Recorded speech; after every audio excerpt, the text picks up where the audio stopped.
Good morning, happy market day. If you caught my last studio vlog, you know this is the first market that I've done in about a year. I got here very early. I always like to get here probably a lot earlier than I have to, but I do the markets by myself, so I want to make sure I have plenty of time to unload everything, get things set up the way I like. Parking is always a nightmare, and that really stresses me out, so I like to just get here early, find a good spot, not have to deal with that. I already unloaded everything at my market stall. I am space 303 right at the entrance, which I like. I'm not sure how much I'll be able to film today, but I'll at least show you all the products that I brought to this market. Some of them are a little different than what I have in my online shop. I'll show you that. I'll show you my market setup, hopefully get some footage throughout the day, and then we can do a little recap at the end. These days always are exhausting, especially for an introvert like myself. Talking to a bunch of people all day, it's fun, but it is exhausting. So I'm glad to have you here with me today so we can experience it all together, and let's go set up. So the very first thing I like to do is get my tables all set up.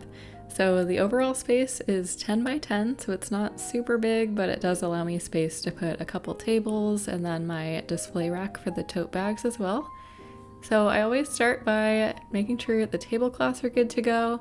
I really love these tablecloths. I got them on Amazon. I'll link them below if you're interested in checking them out.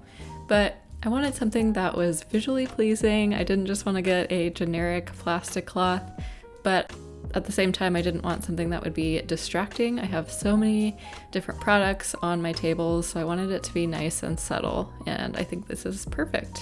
The next thing is setting up my tote bag rack. So these tote bags are something that I only sell at markets. I don't have them in my online shop. I really love these ones. They will probably just be a one and done product, but they're very high quality, 100% cotton, very thick and sturdy, and I actually just use a photo backdrop stand to display them.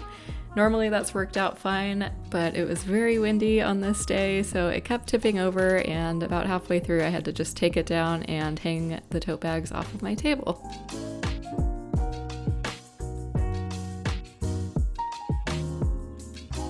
Next up is the stationery table. This is where the majority of my products are. So the notepads, the stickers, the greeting cards. And for greeting cards, I sell them individually. I also do a mix and match 5-card discount bundle, and then I also do box sets of 10 as well that you can see there at the front of the table.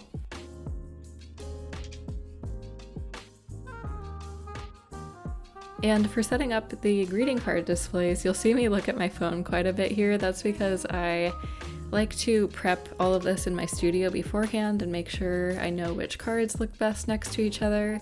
But then on actual market day, I have to redo everything because I package them all in a box to make sure they don't get damaged while I drive over there.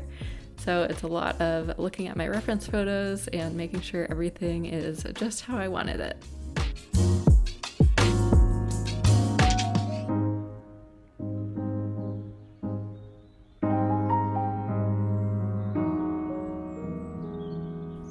Finally, we have the art print table. This one takes me the longest of all because I have so many different art prints and you can't display them all.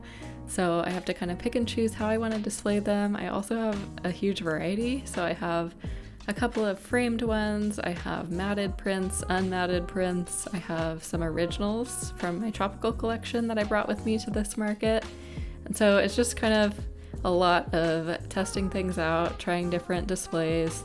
Also seeing what would hold up in the wind, so a couple of those easels kept falling over, so I had to ditch those. But I generally like to have my originals, the framed ones, and then any best-selling prints up front, and then the rest can just be in the baskets that people can flip through as they stop by your booth. And then I spend a little bit of time just doing last-minute adjustments and testing out new layouts and just making sure it's exactly how I want it. So this is my final setup. I have the tote bags. Of course, that stand didn't last very long, but that's all good. My fine art print table, all my favorites up front, and then the stationery table, which is always jam-packed. It's a little chaotic, but I still love how everything looks together. And this market was extra special because my good friend here on the island, Meghana, she is the owner of Yogini Living. She does hand-poured cocoa soy candles, and her booth was right next to mine. So of course I had to pick up one of my favorites. Smells amazing, and I'll link her website down below. And they also had some live music right across from my booth.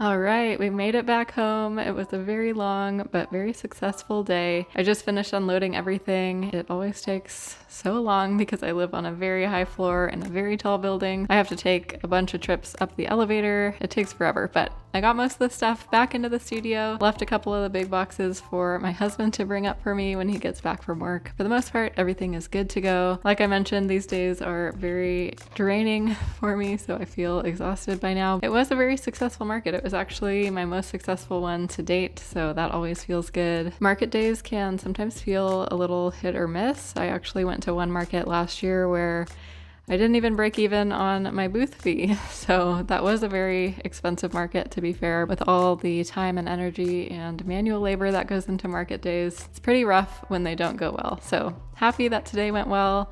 If you're also a small business owner and you're thinking of maybe attending a market, I would definitely recommend it. At least give it a try once or twice and see how it goes for you. Regardless of whether you do well financially or not at the market, it's always at the very least a good opportunity to meet more community members, meet your customers, connect with other local small business owners. That is personally my favorite part because they just know what it's like to be a small business owner, and they are oftentimes going through the same things you're going through, and they're very supportive, at least at this market they are. So I would definitely recommend at least giving it a try. But yeah, thanks again for coming along with me today.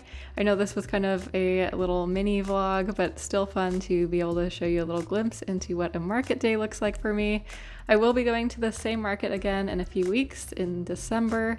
The holiday markets are typically very busy and the holiday shoppers come through big time. Looking forward to that one and finishing out the year. So I will see you in the next video.